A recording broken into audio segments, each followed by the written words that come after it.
Hey guys, FullyRawKristina on Instagram. She was caught, quote unquote, in one of her photos, two of her photos wearing leather shoes. So someone actually saw the shoes and found what they were, and they actually are leather.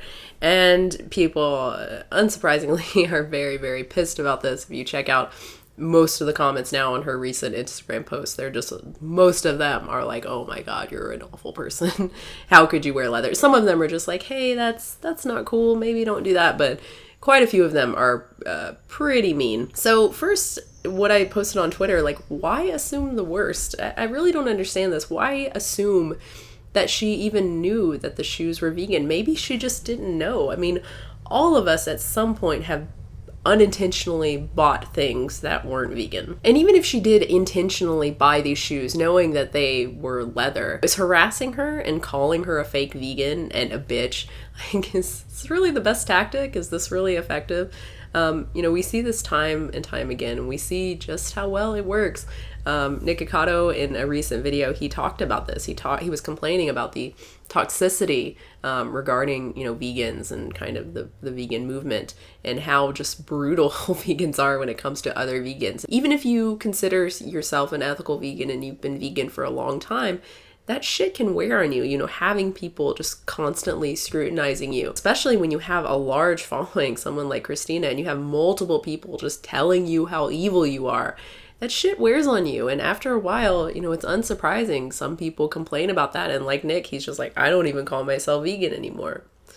It's not really shocking. So yeah, instead, how about just assuming that she doesn't know, and instead just nicely educating her? That's so hard. And look, it's better for you in the long run anyway. Being so negative all the time and constantly scrutinizing, it's not good for anyone. It's a really bad emotional, mental state to be in. A kind of silly sounding example for me from my personal life is road rage. So I used to have a really, really bad road rage, to the point where it made driving just kind of unbearable, just really, really awful. And the way I got out of it was just to try to think about it from their perspective and just assume, really, not even that, just assume that they made a mistake. Because most of the time, I'm not a jerk when I drive, and if I cut someone off, it was never intentional. It was always unintentional. I truly believe that most people are not jerks. Sure, there are some people out there who just don't give a fuck, and you've seen them driving, and it's obvious when someone does not give a fuck, and they are totally willing to put other people's lives in jeopardy to drive a little bit faster or whatever, and they're assholes. But most people do not behave that way. So I really just started really, really trying to just assume that people are just unintentionally like, oh shit, I'm so sorry I didn't see you, or whatever else it is. And that makes for a way better driving experience for me. It makes for a way safer because I don't get mad. You should never drive while you're mad. I mean, I still have times where I get angry. If there's a traffic jam, man, takes every bit of me not to get angry, and sometimes I do, but I do a much better job, and driving is just so much more enjoyable for me now. So that's my story. So back to Kristina and her shoes, her leather shoes. How much does it really matter that she's wearing leather? Unless she's buying new leather shoes every single day, there's no comparison to food when it comes to food, which of course you are buying every day. So there's no comparison between wearing some leather shoes or eating meat every single day, right? There's no comparison. Her diet is vegan, which is the most important thing. And remember, every step toward veganism is a step in the right direction.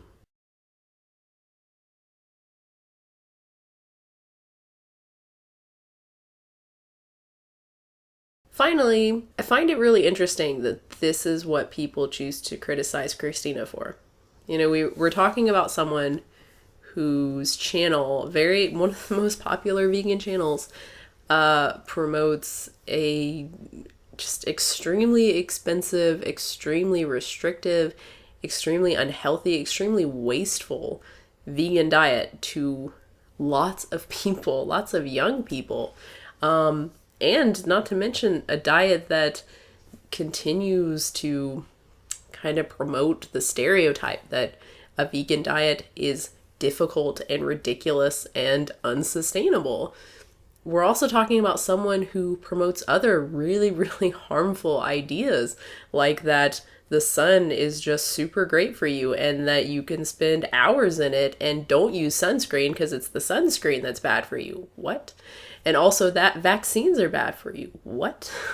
Like these are the really harmful ideas that I've criticized Kristina for numerous times before. If I could choose between two Kristinas, a Kristina who promotes a healthy vegan diet and who doesn't bash vaccines or sunscreen, but you know what? She wears leather shoes. And you know what? I'm gonna up it. She doesn't just wear leather shoes, she wears a leather jacket. Holy crap. Every single day.